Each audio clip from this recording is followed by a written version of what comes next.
Halo guys, assalamualaikum warahmatullahi wabarakatuh. Balik lagi di channel aku Friendsania Sajidah. Nah di video kali ini ada yang beda karena aku nggak nge-shoot wajah aku.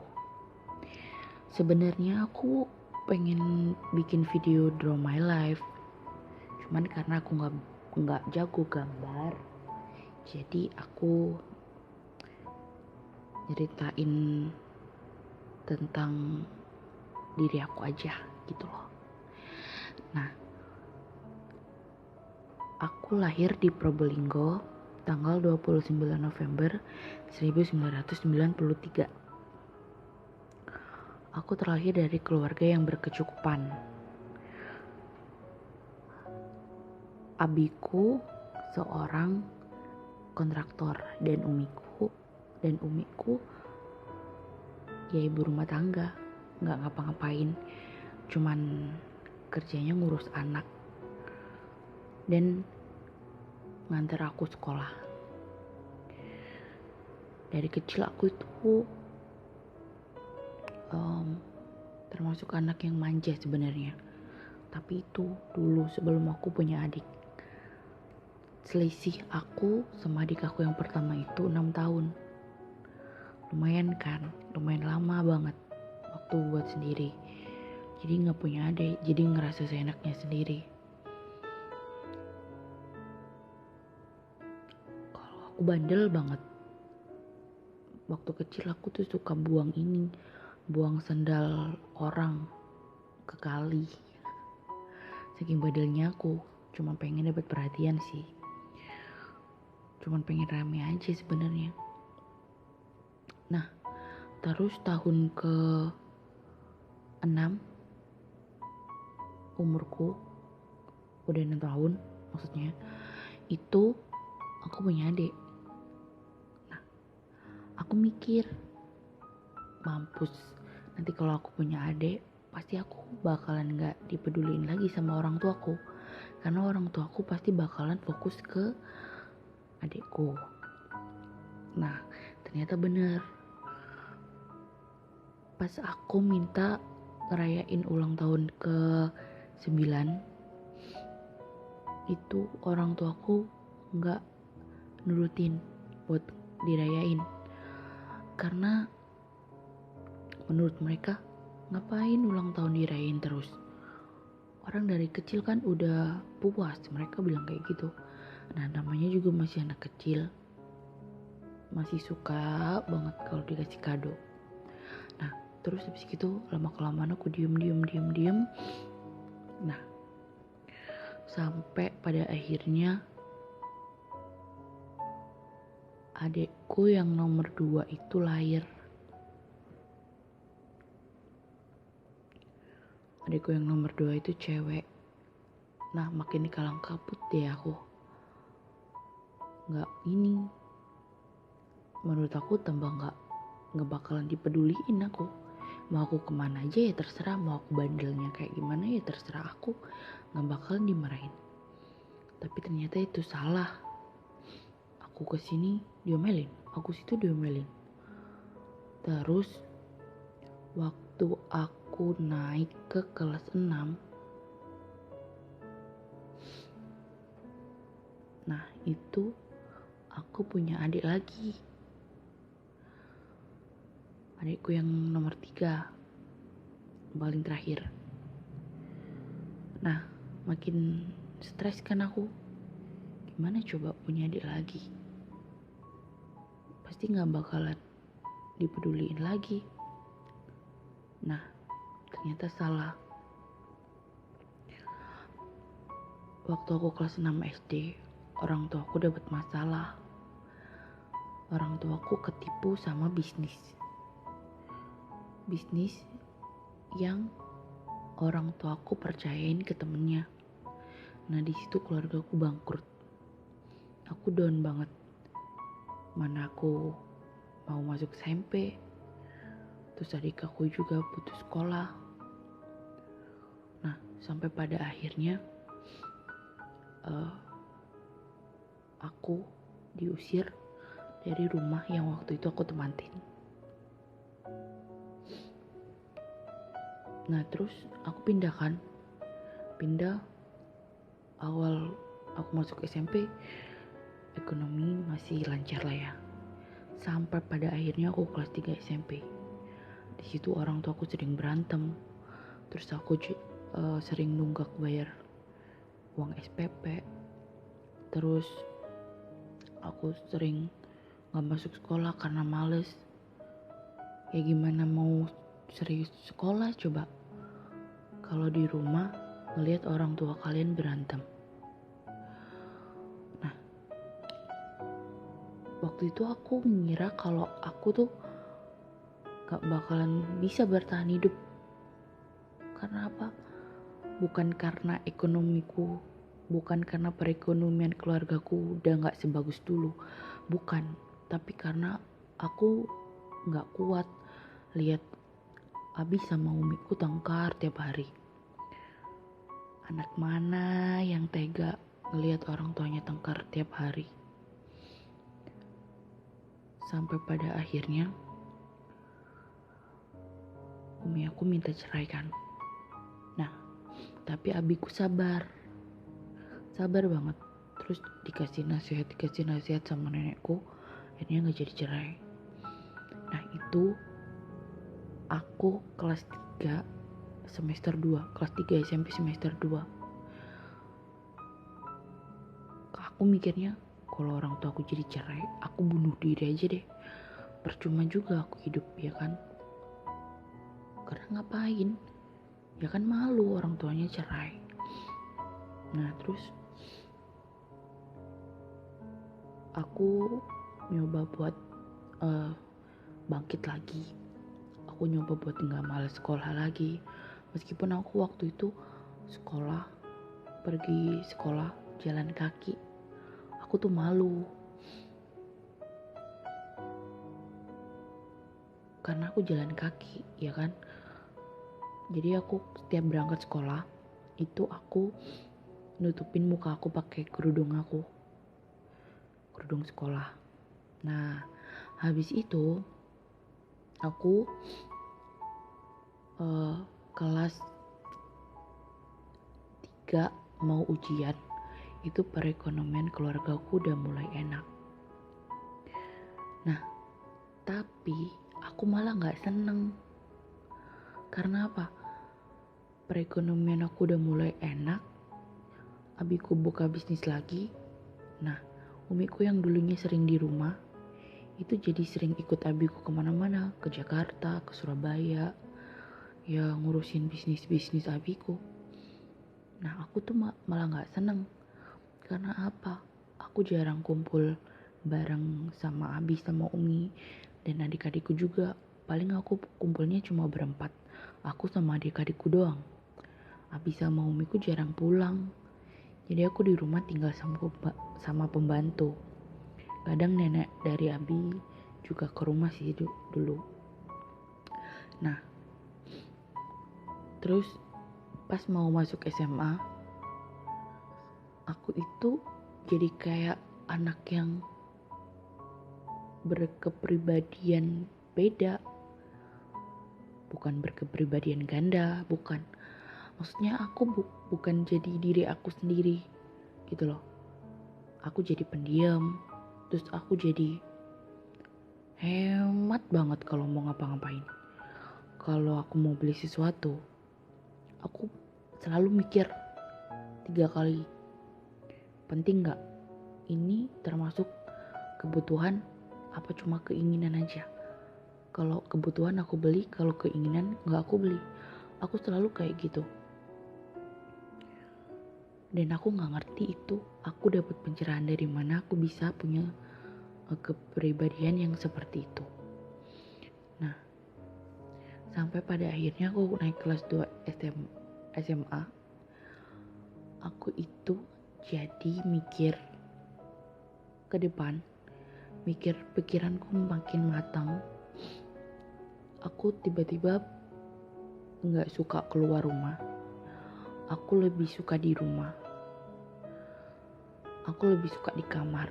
Aku lebih suka sendirian. Karena buat apa keluar ngabis-ngabisin duit? kalau penting banget aku keluar jalan sama temen gitu. Aku nggak pernah ngerasa aku nggak punya temen, cuman aku nyaman sama duniaku yang kayak gini, yang sendiri di kamar, terus mikir ntar aku kalau gede mau jadi apa, mau kuliah apa enggak, mau buka bisnis apa enggak, nah kayak gitu. Nah terus waktu aku naik kelas 3, aku tuh makin mikir, ternyata setelah kejadian-kejadian yang sebelumnya yang aku alamin itu ngajarin aku buat ingat sama orang-orang di luaran sana yang hidupnya kurang beruntung dari aku. Masih banyak ternyata. Karena waktu keluarga aku bangkrut, aku tuh ngira kalau aku tuh paling miskin di sekolah. Aku tuh paling yang gak punya apa-apa di sekolah. Jadi aku masih malu dan minder. Nah, lama-kelamaan aku sadar waktu aku mau masuk kuliah. Awalnya aku gak mau kuliah. Karena buat apa kuliah? Males mikir juga kan sebenarnya. Tapi gak taunya ternyata aku didaftarin kuliah sama pihak sekolah di salah satu universitas di Malang. Dan aku gak ngerti.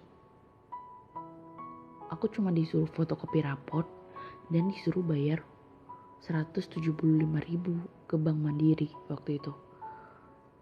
Nah waktu aku tanya, guruku gak ngejawab pertanyaanku. Beliaunya cuma bilang, udah kamu bayar aja gitu. Nah terus kalau udah aku bayar kan, nah terus selang 2 hari aku disuruh cek website kampus aku, didaftarin ternyata. Nah waktu itu kan aku gak ngerti ini website buat apaan, terus ngapain, penting apa enggak, kan kayak gitu. Nah terus lama-kelamaan disuruh cek habis maghrib. Nah ternyata aku keterima jalur undangan di salah satu universitas negeri di Malang. Awalnya aku gak srek sama jurusanku yang itu, karena aku pengen kuliah tapi gak ngambil jurusan itu. Jadi aku keterima jurusan Pendidikan Pancasila dan Kewarganegaraan. Nah pasti kalian mikir paling males kan kalau belajar PPKN, ya kan, karena menghafal. Dan aku nggak pengen, waktu itu aku nggak pengen jadi guru. Aku pengennya jadi ini, bergerak di bidang hukum aja, jadi jaksa kayak atau notaris kayak atau pengacara. Aku pengennya di itu. Tapi kalau aku keterima di sana, ya udah, mau diapain lagi. Awalnya aku nggak mau ngambil. Ternyata waktu aku konsultasi sama abiku dan umiku, ternyata mereka nyuruh aku ngambil. Ya udah aku ambil. Awal kuliah tuh males-malesan banget. Apalagi waktu awal kuliah aku tinggal sama tanteku di Malang, sama kakaknya umiku juga. Aduh males banget, karena kan gak bebas ya kan, kalau kemana-mana diatur, kalau kesini diatur ya kan. Sedangkan aku udah gede, menurut aku sih gitu. Sampai pada akhirnya aku semester 5 terus aku difitnah yang macam-macam karena aku sering pulang malam. Ya namanya juga anak kuliahan, pulang malam kan ngerjain tugas. Kalau orang yang masih kolot, ada anak pulang malam, pasti mikirnya aneh-aneh. Waktu itu aku punya pacarnya satu kampus, satu fakultas tapi beda jurusan. Nah, jadi omku sama tanteku makin mikir aku yang enggak. Sampai pada akhirnya aku udah gak betah tinggal di sana. Ya udah deh ngekos. semester 6 itu adalah saat-saat dimana aku hancur banget. Hancur bukan karena prestasiku menurun atau aku kena musibah apa-apa. Sebenarnya kena musibah sih. Musibahnya bukan dari aku, tapi dari abiku. Jadi waktu semester 6, abiku divonis sakit gagal ginjal. Rasanya aku udah hancur banget. Pikiran aku udah mati, udah stuck di satu pikiran. Aku harus donorin ginjalku buat abiku.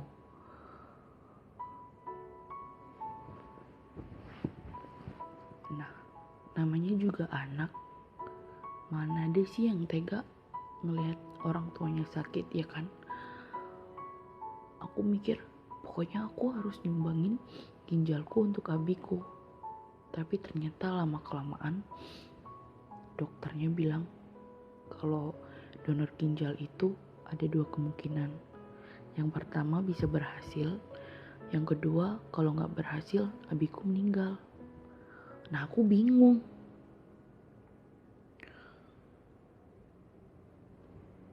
Sampai pada akhirnya aku pasrah aja sama Allah.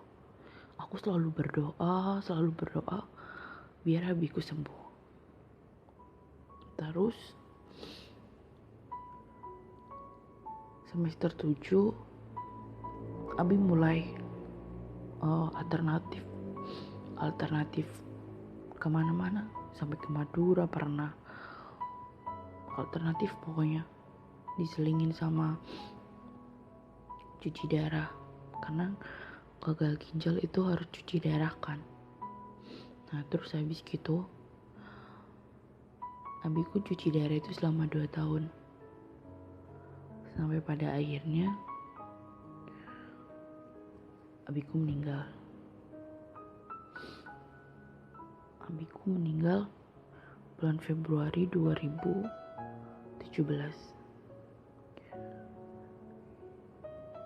Sebenarnya ada satu yang bikin aku nyesal. Aku gak bisa ngajak abi ke acara wisuda aku. Karena waktu itu aku molor skripsi karena pikiranku kalang kabut. Pikiranku mikirin gimana caranya biar abi bisa sembuh. Aku gak ada kepikiran kalau abi gak bisa sembuh. Aku gak ada kepikiran kalau abiku bakalan dipanggil sama Allah. Gak ada kepikiran. Aku selalu mikir positif. Karena aku percaya setiap penyakit pasti ada obatnya. Tapi ternyata aku salah.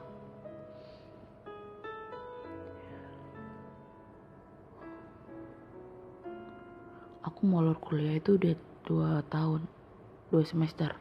Bukan 2 tahun, 2 semester. Jadi aku ngambil skripsi itu semester 7 kan. Nah, aku selesainya semester 9. Karena dulu aku yang nyupirin abiku kemana-mana.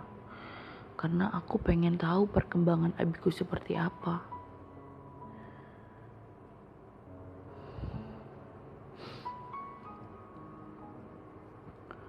Dan sekarang aku bikin video ini. Aku cuman pengen ngasih tahu sih sebenarnya ke kalian. Apapun itu, bagaimanapun itu kondisi kalian tetap harus bersyukur. Karena kalian masih bisa hidup sampai sekarang. Di umur kalian yang sampai sekarang. Kalian masih sehat. Kalian masih bisa makan. Kalian masih bisa main. Dan kalian masih bisa berkumpul sama keluarga kalian. Nah, terus kalau seandainya kalian jatuh, perekonomian kalian jatuh, cobalah buat berpikir positif. Kalau Allah masih ujian ke kalian, berarti Allah pengen tahu seberapa besar mental kalian, bukan karena Allah benci sama kalian. Dan buat kalian yang masih punya orang tua lengkap, tolong dijaga baik-baik orang tua kalian. Jangan terlalu banyak minum minuman yang berbahan pengawet. Dan jangan disuruh makan makanan yang instan. Kayak gitu. Jangan terlalu banyak minum soda. Karena abiku dulu divonis gagal ginjal itu karena waktu masih muda, abiku itu pemain sepak bola. Jadi kalau buat ngebersihin paru-paru, abiku itu minum soda sama air kelapa. Kayak gitu. Pokoknya kalian yang masih skripsian juga aku doain skripsinya cepet lancar, cepet selesai. Buat kalian yang lagi ada masalah, sabar aja, serahin semuanya sama Allah. Badai pasti berlalu. Yang menurut kalian gak baik, itulah yang terbaik buat kalian menurut Allah. Yang menurut kalian baik, bukan tentu itu terbaik buat Allah. Jadi kalian pasrahin aja semuanya sama Allah. Nah, jadi udah sekian dulu curhatan aku. Karena sebenarnya mau bikin video draw my life. Karena aku gak bisa gambar, jadi aku cerita sedikit aja tentang perjalanan hidup aku. Gitu. Dan buat kalian yang punya ide video selanjutnya aku pakai tema apa, kalian bisa komen di bawah. Mohon maaf kalau banyak kata-kata yang masih belepotan, dan mohon maaf banyak kata-kata yang amburadul. Makasih udah dengerin, dan sehat terus buat kalian, sukses terus buat kalian, dan wassalamualaikum warahmatullahi wabarakatuh. Bye.